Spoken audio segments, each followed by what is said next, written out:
নমস্কার বন্ধুরা, আজ আমি আপনাদের সাথে শেয়ার করব অন্ধ্রপ্রদেশের একটি স্পেশাল রেসিপি, যেটাকে আমরা বলি অথেন্টিক রাওয়া ইডলি, যেটা আমি আমার এক অন্ধ্রপ্রদেশের বান্ধবীর থেকে শিখেছি। সেটাই আমি আপনাদের সাথে শেয়ার করব।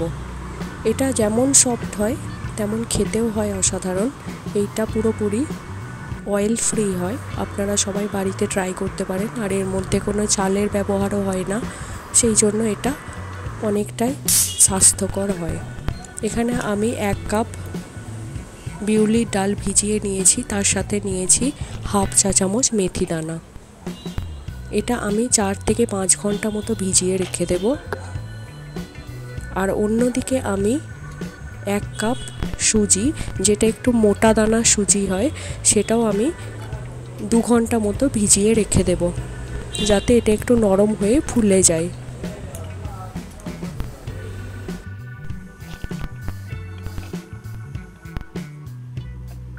4 ঘন্টা পর ডাল আর মেথি দানাটাকে অল্প অল্প জল দিয়ে একটা মিহি পেস্ট বানিয়ে নিতে হবে।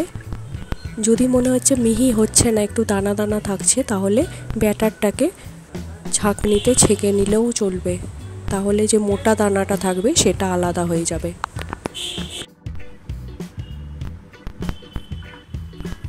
বেটে নেওয়ার পর এখানে আমি সুজিটাকে চেপে চেপে জল বের করে নিয়ে ডালের সাথে মিশিয়ে নেব। সুজির মধ্যে যে জলটা আছে সেটাও আমি এর মধ্যে পরিমাণ মতো দিয়ে দেব। আর এটা এমন একটা ব্যাটার বানাতে হবে যেটা না হবে খুব ঘন আর না হবে খুব পাতলা। এটাকে মিশিয়ে নেওয়ার পর 8 ঘন্টা ফার্মেন্ট হওয়ার জন্য বাইরে রেখে দিতে হবে। আর যদি মনে হয় এটা পচে যাওয়ার কোনো সম্ভাবনা আছে গরমের কারণে, তাহলে এটা আপনারা ফ্রিজে রাখতে পারেন।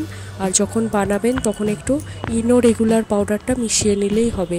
যেহেতু আমি এটা অথেন্টিকভাবে বানাচ্ছি, তার জন্য এটা আমি বাইরে ফার্মেন্ট করে তারপর বানাবো। দেখুন, এটা খুব সুন্দরভাবে ফার্মেন্ট হয়ে গেছে। এবার আমি এর মধ্যে লবণ মেশাবো। লবণটা তখনই মেশাতে হবে যখন এটা বানানো হবে। ভালো করে লবণটা মিশিয়ে নিয়েছি।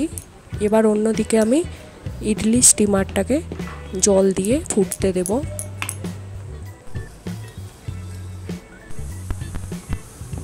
এবার ব্যাটারটাকে প্লেটের মধ্যে নিয়ে নেব। এখানে আমি কোনো রকম তেল ব্যবহার করিনি, এমনিই নিয়েছি। একটা এইভাবে দেখাচ্ছি, আর একটা দেখাবো প্লেটের মধ্যে কাপড় দিয়ে কিভাবে বানানো হয় সাউথে।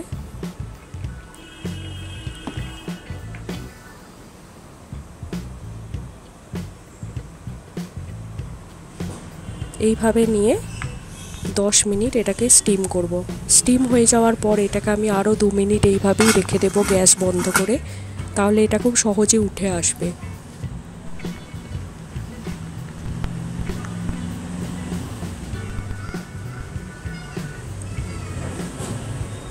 এটা আমি আমার বন্ধুর কাছে যখন প্রথমবার খেয়েছিলাম, তখন ওরা বাদামের চাটনি দিয়ে সার্ভ করেছিল। এর সাথে সাম্বার লাগে না, তবু আমি সাম্বারের সাথেও সার্ভ করেছি। তবে এটা আপনারা বাদামের চাটনির সাথে অবশ্যই ট্রাই করবেন, আশা করছি ভালো লাগবে। আর যদি ভালো লেগে থাকে তাহলে ছেড়ে যাবার আগে লাইক, কমেন্ট, শেয়ার করবেন। আর যদি এখনও পর্যন্ত সাবস্ক্রাইব না করে থাকেন, প্লিজ ছেড়ে যাওয়ার আগে সাবস্ক্রাইব করে দেবেন। ধন্যবাদ।